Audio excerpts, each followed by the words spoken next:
আমরা দেখেছি যে গত বিশেষ করে এই নির্বাচনের আগে 2023 সাল কিংবা তার পূর্বে 22 সালে বিশেষ করে মার্কিন যুক্তরাষ্ট্রের যে ভিসা নিষেধাজ্ঞা এবং আপনার র্যাবের উপরে নিষেধাজ্ঞা এবং পুরো ইউরোপ আমেরিকার কমিউনিটির বাংলাদেশের গণতন্ত্র ফেরানোর জন্য যে একটা তৎপরতা ছিল এবং বাংলাদেশের গণতন্ত্রকামী জনগণের পক্ষে একটা অবস্থান ছিল, সেটি অনেকের কাছে প্রশংসনীয় ছিল।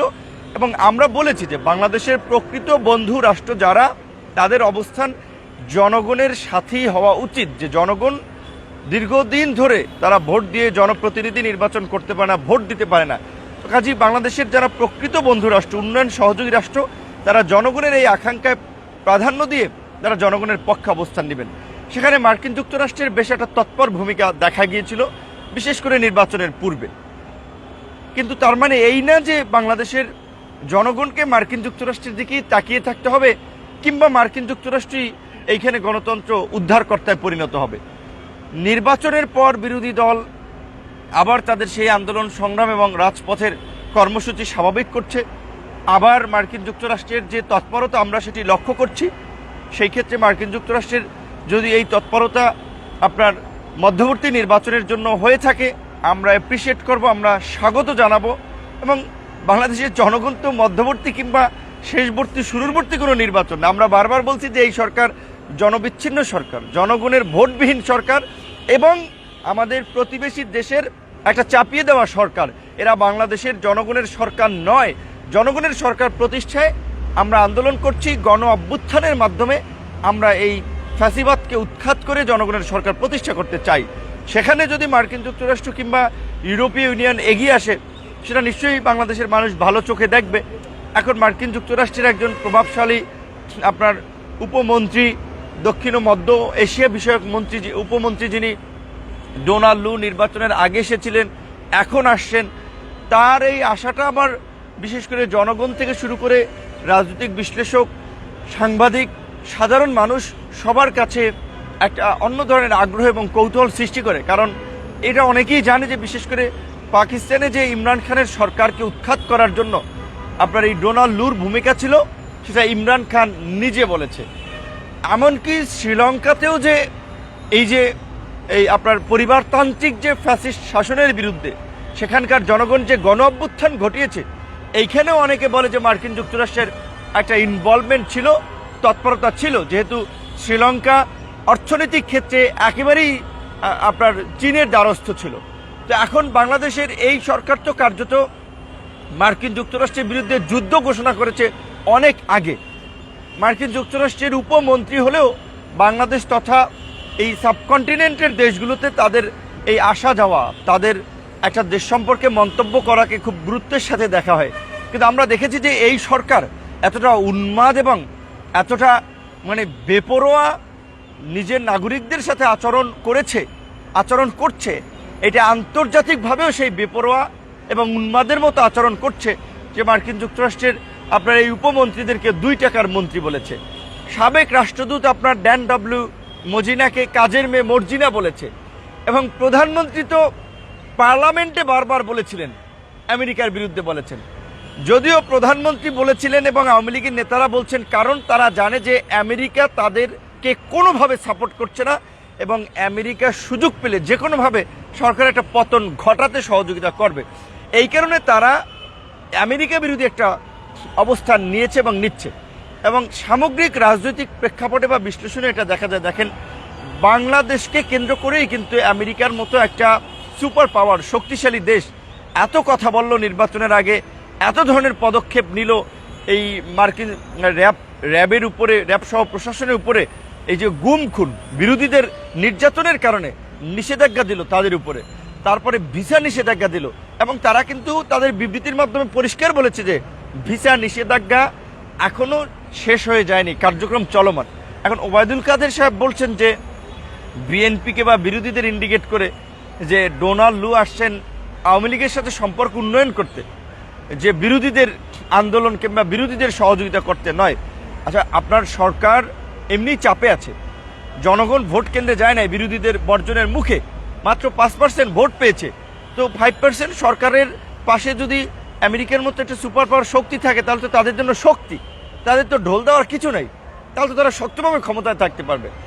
মন্দিরে কে আমি কলা খাই না, মানে জিজ্ঞাসা করার সাথে সাথেই আগে বলে দিয়েছে কলা খায়, যে আমি কলা খাই না। এখন ওবায়দুল কাদের সাহেব হয়তো আগেই ভয়ভীতি আতঙ্ক থেকে তিনি আগেই একটা জনগণকে বিভ্রান্ত করা কিংবা নেতাকর্মীদেরকে একটু সাহসী করে তোলা যে না আমেরিকা আমাদের সাথে আছে, তো এই ধরনের কথাবার্তা বলছেন। কিন্তু আমার মনে হচ্ছে যে আমেরিকা এই সরকারকে কোনোভাবেই ক্ষমা করবে না। যেটা বলে যে আমেরিকার সাথে যা সরকার করেছে তাতে তাদের বলা চলে এই সরকারের আচরণকে, মন্ত্রীদের আচরণকে নিয়ে আমেরিকা এটা খুব ভালোভাবে নিয়েছে। আমেরিকার এই যে আপনার বিদায়ী এই যে রাষ্ট্রদূত আমাদের পিটার হাস, যে আপনারা নিশ্চয়ই জানেন যে মায়ের ডাকের প্রোগ্রামে গিয়েছেন, সেখানে আওয়ামী লীগের পান্ডারা কিভাবে তাকে ঘিরে ধরে, তাকে জেরা করা, জবাবদিহিতা করা এবং তার উপরে হামলা করার একটা উপক্রম তৈরি হয়েছিল। এবং এই পিটার হাসকে ইন্ডিকেট করে হাঁস জবাই করার মতো পিটার হাসকে জবাই করা, পিটানো, এইগুলো ছাত্রলীগের সেক্রেটারি থেকে শুরু করে আওয়ামী লীগের ইউনিয়ন চেয়ারম্যান অনেক ধরনের কথা বলেছে। এগুলো তো আমেরিকা নিশ্চয়ই নোট করেছে। সুযোগ পেলে তারা স্বাভাবিকভাবেই এর একটা বহিঃপ্রকাশ ঘটাবে। তবে রাজনৈতিক দল হিসেবে যেহেতু আমরা এই সময় বিরোধী আন্দোলনের যুগপৎ আন্দোলনে আমরা নেতৃত্ব দিচ্ছি, যে 63টি দল সবাই মিলে সমন্বয় করে আমরা আন্দোলন করছি, আমরা মনে করি যে আমেরিকা কিংবা ইউরোপের দিকে ক্ষমতার পরিবর্তনের জন্য চেয়ে থাকাটা আহাম্মকি হবে। বিদেশিরা আমাদের ক্ষমতার পরিবর্তন করে দেবে, এই চিন্তায় যদি কেউ মগ্ন থাকে তাহলে তার মতো আহাম্মক দুনিয়াতে কেউ নাই এই বর্তমান প্রেক্ষাপটে। আমাদের আন্দোলন আমাদেরকে করতে হবে, আমাদের ভোটাধিকার আমাদেরকে ফিরিয়ে আনতে হবে, গণতন্ত্রের জন্য লড়াই এই দেশের মানুষকে করতে হবে। 1971 সালে যেমনি পাকিস্তানিদের বিরুদ্ধে লড়াই করেছি, আমরা 90-এ যেমন এরশাদ বিরোধী আন্দোলন করেছি, আমরা 2007 সালে যেমন 1/11-এর সময় আপনার মঈনুদ্দিন ফখরুদ্দিন এই ভারত নিয়ন্ত্রিত সরকারের বিরুদ্ধে আন্দোলন করেছি, আজকেও এই ভারতীয় মদতপুষ্ট এবং ভারত নিয়ন্ত্রিত এই ফ্যাসিস্ট শক্তির বিরুদ্ধে আমাদেরকে আন্দোলন করতে হবে। আপনারা ইতিমধ্যেই জানেন এবং দেখেছেন যে বাংলাদেশের সর্বত্র ভারতীয় আগ্রাসন এবং আধিপত্যবাদের বিরুদ্ধে একটা আওয়াজ উঠেছে। ভারতীয় পণ্য বয়কটের আন্দোলন চলছে।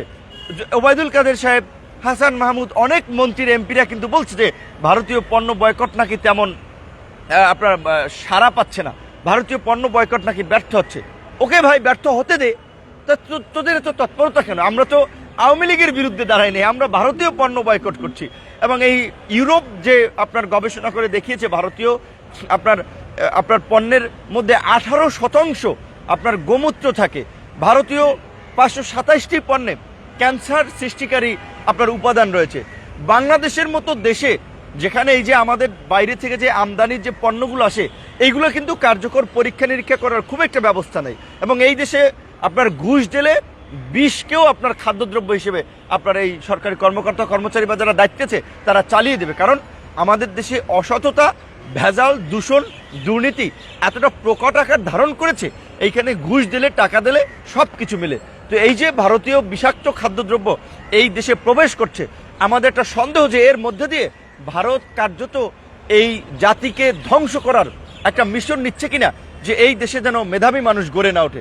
এই সমস্ত খাবার খেয়ে বিকলাঙ্গ মানুষ তৈরি হবে, প্রতিবন্ধী মানুষ তৈরি হবে, অসুস্থ মানুষ তৈরি হবে, কিডনি রোগী তৈরি হবে, আপনার শ্বাসকষ্টের রোগী তৈরি হবে। এইভাবে ভারত এই দেশের এই প্রজন্মকে, আগামী মেধাবী প্রজন্মকে অসুস্থ বানানোর জন্য এই ভারত ভেজালযুক্ত পণ্য এই দেশে ঢুকাচ্ছে কিনা, এই বিষয়ে আপনাদের সবাইকে তৎপর হতে হবে, আমাদেরকে তৎপর হতে হবে। বিএসটিআই সহ এই মান নিয়ন্ত্রণকারী যে এজেন্সিগুলো আছে তাদেরকে অনুরোধ করব যে আজকে এই দেশকে বাঁচাতে, দেশের ভবিষ্যৎ প্রজন্মকে বাঁচাতে ভারতীয় যে সমস্ত পণ্য ঢুকছে সেগুলোর দিকেও নজর দিন। এবং এই দেশের মানুষকে বলবো স্বতঃস্ফূর্তভাবে সারা বাংলাদেশে যেভাবে ভারতীয় আগ্রাসন এবং আধিপত্যবাদের বিরুদ্ধে ভারতীয় পণ্য বয়কট শুরু হয়েছে, আপনারা সর্বস্তরে যার যার জায়গা থেকে এই ভারতীয় পণ্য বয়কট চালিয়ে যান। হ্যাঁ, একদিনে হয়তো ভারতীয় পণ্য বয়কট সফল সম্ভব না, রাতারাতি সব কিছু ওলটপালট সম্ভব না। আমরা যদি ধারাবাহিকভাবে চালিয়ে যাই তাহলে সম্ভব।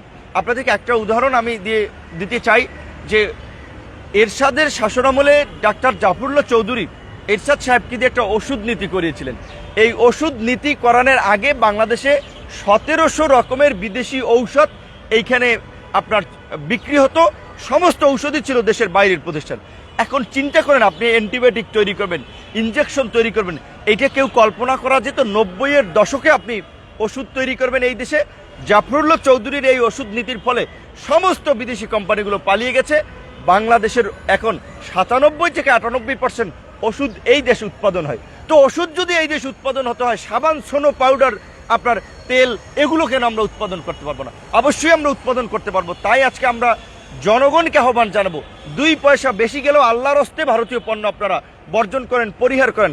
আওয়ামী লীগ হয়তো করবে না, কারণ আওয়ামী লীগ তো টিকে আছে ভারতের গোলামি করে, ভারতের আপনার দাসত্ব করে। তারা চায় যে এই দেশকে ভারতীয় একটা অঙ্গরাজ্যে পরিণত করতে। প্রধানমন্ত্রী দেখেছেন আপনারা, পশ্চিমবঙ্গ কিংবা ভারতে গেছেন, অনেকে এই আপনার বাংলাদেশের মুখ্যমন্ত্রী হিসেবেও তাকে সম্বোধন করেছে। এবং প্রধানমন্ত্রী জানেন যে ভারতের বন্দুকের নল তার দিকে, তিনি বামে ডানে তাকালে কিন্তু তার পরিস্থিতি ভয়ানক হতে পারে। আমাদের আপনার মুক্তিযুদ্ধের অভিসংবাদিত নেতা বঙ্গবন্ধু শেখ মুজিবুর রহমানের যে 75-এর কিলিং, এটি কিন্তু ভারতীয় আপনার সংশ্লিষ্টতা হয়েছে।